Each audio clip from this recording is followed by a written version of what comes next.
आज मस्तपैकी बेत होता दम आलूचा. तुम्ही बघू शकता, ही दिसायला किती छान दिसते आणि खायला पण तितकी टेस्टी झाली होती बरं. आणि ना इतकी छान झाली होती ना, आणि राईससोबत खा, चपातीसोबत खा, नानसोबत खा, रोटीसोबत खा, भाकरीसोबत खा किंवा चपातीसोबत खा, असं काहीही कशासोबतही तुम्ही तिला खाऊ शकता. इतकी छान आणि इतकी एजी ना, न काही भांडे भरवता ना कोणचा राहाडा करता ना जास्त काही असं हे शिजव ते शिजव करता.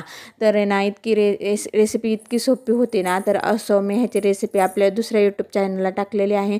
त्यानंतर आमचे साहेब आले होते हे घेऊन भाजीपाला वगैरे, आणि ना त्यांना व्हिडिओमध्ये यायला बिलकुलही आवडत नाही म्हणून त्यांनी ना कॅमेराच धरला होता. तुम्हाला तर दिसलंच असेल.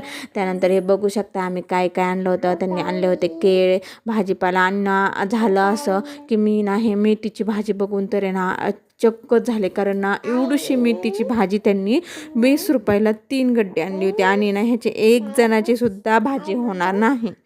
तर बघू शकता तुम्ही हे काय काय आणलं आहे. आणि खरंच म्हणजे इतकी महाग आहे का मेथीची भाजी, हे त्यांनाही कळलं नाही आणि मलाही कळलं नाही. तर हे बघू शकता तुम्ही, फक्त इतकुशी मेथीची भाजी ना त्यांनी 20 रुपयाला आणली. मला तर खूप वाईट वाटलं.